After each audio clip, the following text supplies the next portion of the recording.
Personne, elle a 200 000 abonnés sur Instagram, autour des 200 000. Ce qu'on voit, c'est qu'elles n'ont absolument aucun rapport entre elles. Non, et elles tournent autour, un revenu entre 8 et 12 000 euros mensuels. Ok, c'est bon, tu es prêt? Vas-y, c'est bon. Ok, bah je viens de lancer l'enregistrement, donc bienvenue Mathieu, et donc dans ce phone coaching pour lequel tu m'as contacté, on va parler productivité, puisque tu as des soucis à être productif, enfin productif c'est un grand mot, mais on va aller dans le détail, mais par rapport à ce que tu me disais avant qu'on s'appelle, tu me disais que tu avais quelques problématiques de dispersion, dans le sens que tu avais tendance à tester un certain nombre de choses peut-être sans trop savoir ce que tu fais, ce qui te conduit à te disperser finalement, à avoir l'impression que tu n'es pas très très productif. C'est bien ça? Oui, tout à fait, oui, Ok. c'est bien ça. Ok, bah écoute, je vais te laisser parler, je vais te laisser détailler ta problématique. Oui, alors moi je viens de finir mes études il y a 6 mois.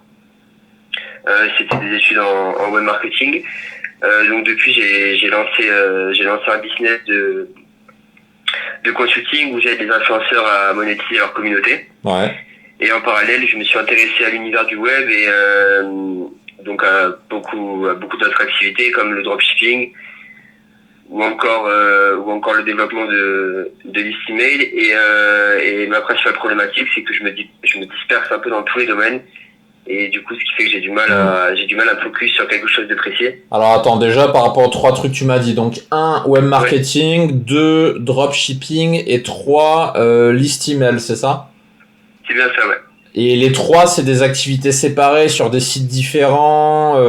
Enfin, comment c'est organisé en fait? C'est ça. Donc les 3 activités concernent 3 business différents. Ouais. Donc le développement de list email, c'est un penchant sur tout ce qui est neuromarketing. Ouais. Le dropshipping, c'est du dropshipping classique sur Amazon, compagnie, c'est ça? Voilà, oui, c'est enfin, ça. Alibaba aussi. Avec ouais. AliExpress, c'est un site. AliExpress, ouais. C'est un site monoproduit. D'accord. Et l'autre activité, c'est une activité de consulting où j'aide les influenceurs, plus particulièrement les mannequins et les modèles indépendants qui ont à monétiser leur communauté. D'accord. Donc voilà, c'est pour faire le tour de mes activités. Et t'as que ces 3 activités, t'es pas salarié, t'es employé ou pas? Non. D'accord. Je fais des sites web en tant que freelance de temps en temps, mais. Ah, donc 4e activité alors, faire des sites web. Oui, mais ça c'est juste mineur au niveau du temps. C'est combien d'heures par semaine? Par semaine, on va dire que j'ai un contrat de site tous les 2 mois, donc ça doit prendre quoi, peut-être 10 heures par semaine. 10 heures par semaine? 10 heures par mois, pardon. Ça fait quand même 2-3 heures par semaine, quoi, grosso modo. Oui, voilà, à peu près. Sans compter les imprévus, les phases de prospecting, de discussion, de signature, de compta, etc. liées à ça.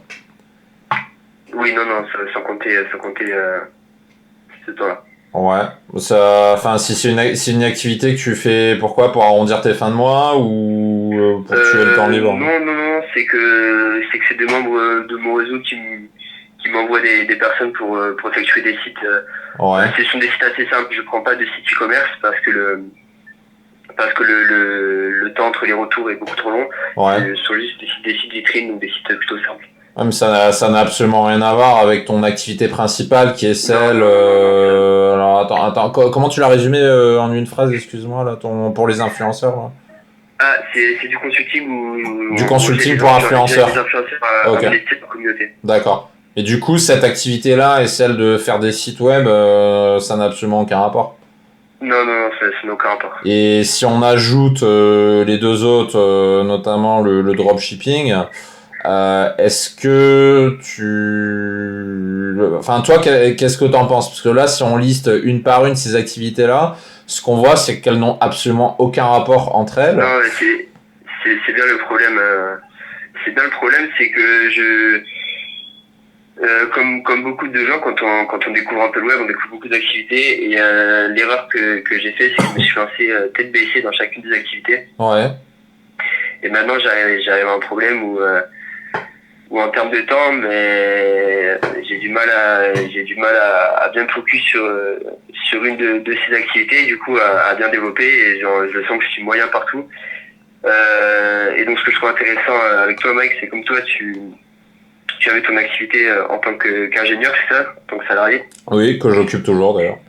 que tu occupes toujours, et à côté tu gères 2 business en ligne. Oui. Du coup, je trouve intéressant d'avoir ton expérience et ton retour sur ta gestion du temps. Bah disons, là déjà, par rapport à tes activités, là il y en a 4, c'est trop déjà, 4 activités. Et ce qui m'amène à te poser une question importante, c'est j'ai l'impression que tu le sais déjà, je t'apprends rien là-dessus. Oui. Donc du coup, j'ai envie de te dire pourquoi tu n'élimines pas, pourquoi tu ne l'as pas fait. Tout simplement parce que ces 4 activités me génèrent un peu d'argent et j'ai du mal à choisir une en Est-ce que tu particulier. peux donner des chiffres par activité, si c'est pas indiscret? Oui, non. Alors le consulting pour les influenceurs. Oui, Je gagne donc je donne les chiffres en brut. oui, par mois. Je suis oui, par mois, donc je suis autour des 2500 euros par mois, Très bien. mensuel brut. Les sites, ça représente, on va dire, à peu près par mois, je donne un peu de moins 300 euros. Oui, Le dropshipping, alors, le dropshipping en marge nette, je dois être autour par mois des 700, entre 700 et 900. ouais. Et sur la liste email, pour l'instant, ça me rapporte pas grand chose, mais c'est plus une vision long terme. Oui, Où là, je dois être actuellement autour des 100-200 par mois. d'accord. Bah, ce qui ressort, c'est que ta première activité, tu peux vivre avec. Si on éliminait les 3 autres et que tu gardais que la première et que tu décidais là tout de suite Oui. de te spécialiser là-dedans, tu vas pas dormir sous les ponts. Tu vas pas finir dans le métro fauché avec le fisc aux trousses.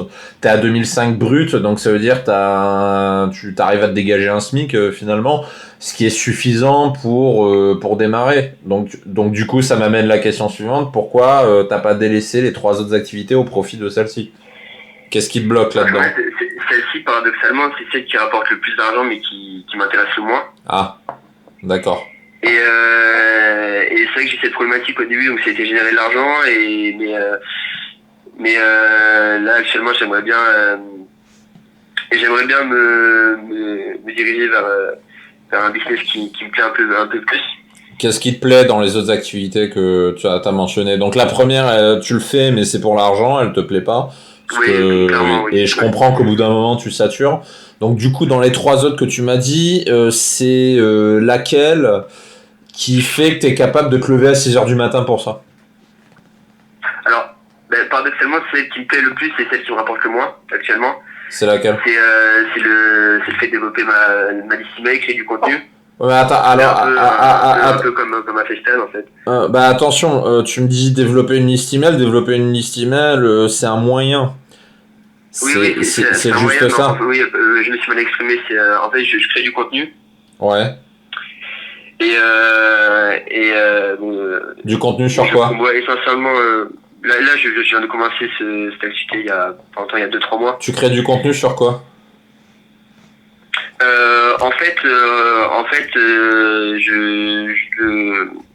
Je promouvois avec de la pub. Non, oui, mais ton contenu, c'est quoi? C'est sur toutes les thématiques neuromarketing, psychologie, hypnose conversationnelle. Ouais. Donc, autour de ça, marketing. Donc autrement dit, tu veux faire un peu comme Stan, quoi. C'est un peu ça. Oui.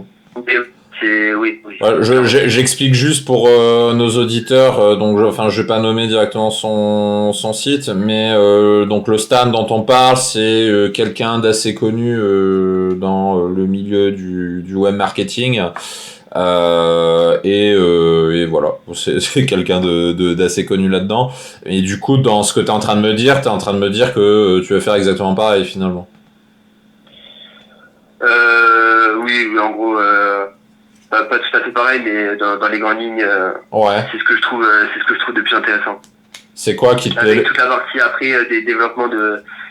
C'est quoi qui te plaît le plus là-dedans? C'est quoi qui te plaît le plus là-dedans? Ce qui me plaît le plus, c'est la recherche continuelle de connaissances, de savoir. Ouais.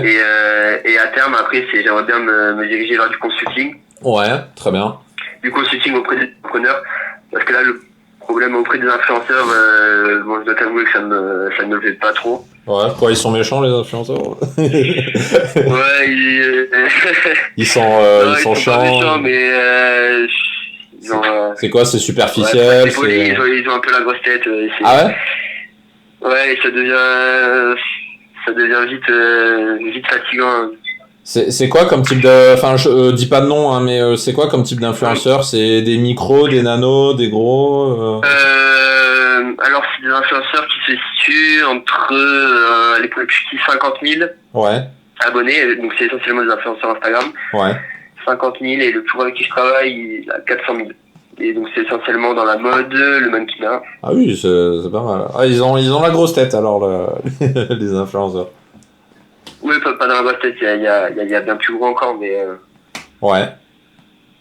Juste, c'est une petite question annexe pour moi, ça intéressera peut-être les auditeurs aussi. Oui. Tu sais combien ils gagnent ces influenceurs? Je me suis toujours demandé c'est quoi leur vrai revenu. Est-ce qu'ils te vendent toujours du rêve? Ouais. Alors moi j'ai pas les chiffres exacts, mais je pourrais te à peu donner une près. Approximation. Ils gagnent très bien leur vie.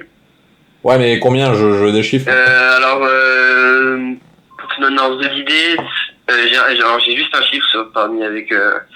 Pour le mec de 400 000 abonnés, c'est ça? Alors cette personne, elle a 200 000 abonnés sur Instagram, autour des 200 000, et elle tourne autour un revenu entre 8 et 12 000 euros mensuels.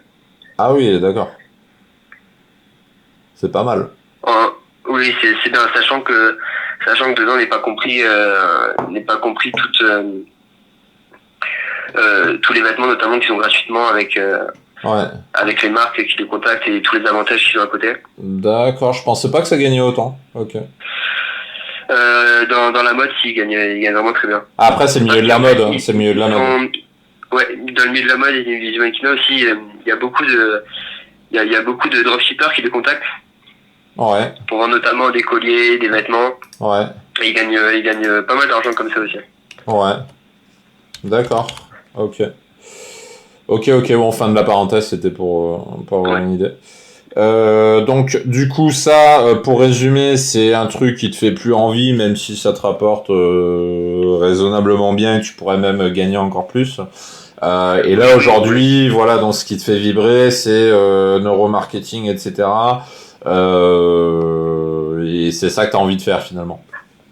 Oui, voilà, c'est vers ça que j'aimerais me diriger, mais je suis toujours partagé entre le fait de délaisser ce business principal qui me prend du temps, au profit de développer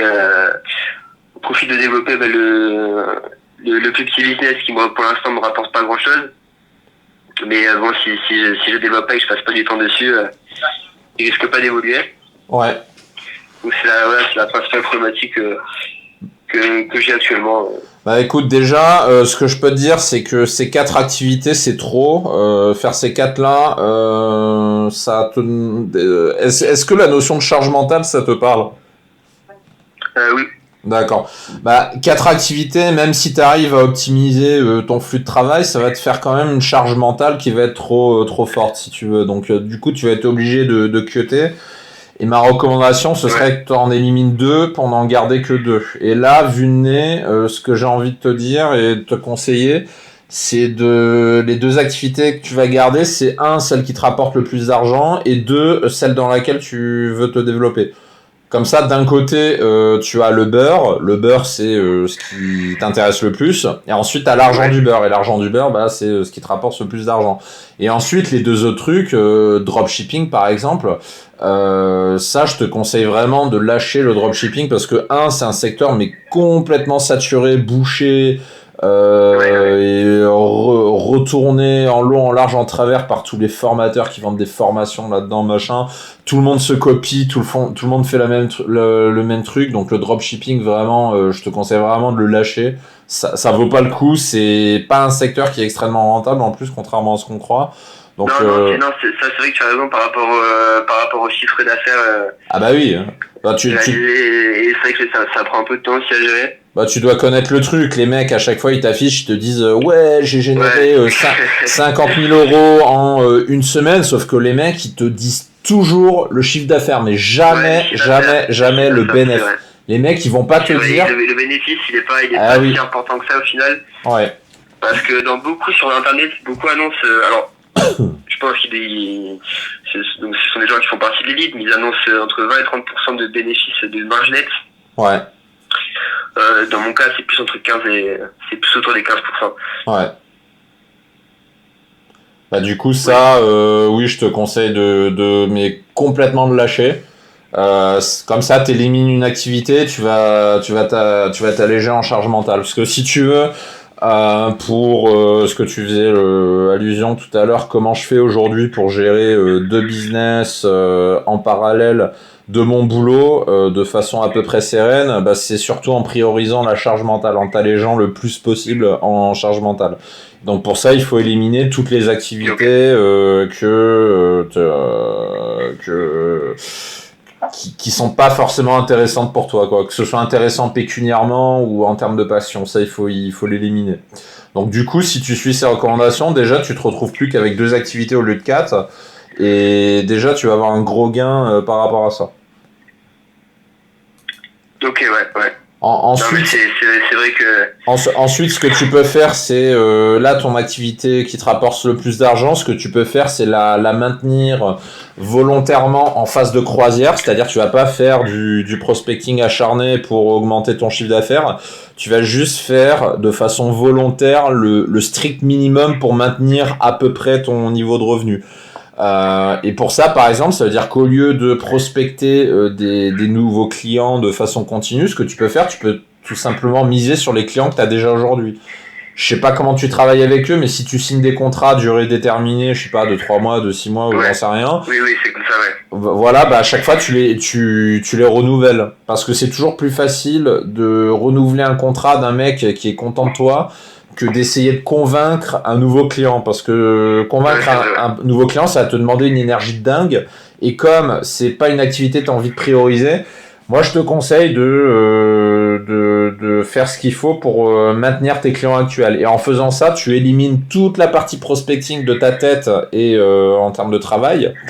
Et du coup, tu maintiens ton activité en phase de croisière. Ok, ouais. Et avec ça, tu as largement ce qu'il faut en termes de temps pour passer le reste sur ton autre activité pour la développer. Parce que ça, développer une nouvelle activité, ça demande une charge mentale extrêmement forte. Et ça, c'est pour ça que si tu appliques tous les conseils que je t'ai donnés juste avant, tu vas être en capacité de le faire. Non, oui, c'est vrai que tu as raison quand tu parles de charge mentale. C'est vrai que développer une activité, c'est ce qui est le plus prenant. Oui. Et c'est vrai que là où tu as raison, c'est qu'au final, quand j'ai bossé avec les influenceurs, que je passe sur la gestion de mon petit shop en drop, tout ça après quand j'arrive au développement de ma dernière activité qui concerne tout ce qui est neuromarketing et tout ça, ben c'est vrai que souvent j'ai moins d'énergie à donner. Oui. Et je fais plus ça, je me contente un peu du minimum, alors que c'est là où je devrais mettre l'accent. Je sais pas, toi, du coup, comment tu fonctionnes entre... je sais que tu avais déjà un autre business en ligne. Oui. Tu l'as toujours d'ailleurs. Oui. Quand tu as souhaité lancer ton deuxième, comment ça s'est passé ? À quel niveau, tu veux dire ? À quel niveau de... au niveau de la priorisation de tes activités, tu mettais plus l'accent du coup sur ton nouveau business ou tu répartissais ton temps de façon équilibrée entre les deux?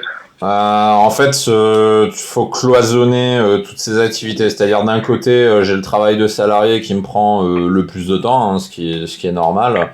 Oui. Et quand je fais mon taf de salarié, je fais mon taf de salarié. Je suis pas en train de produire divers trucs pour mes divers sites.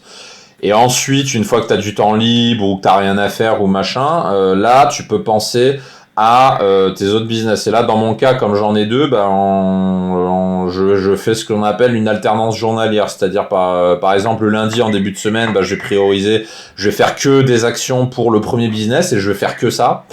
Et la journée suivante, je vais faire le numéro 2. Et ensuite, je retourne sur le premier, le deuxième, etc.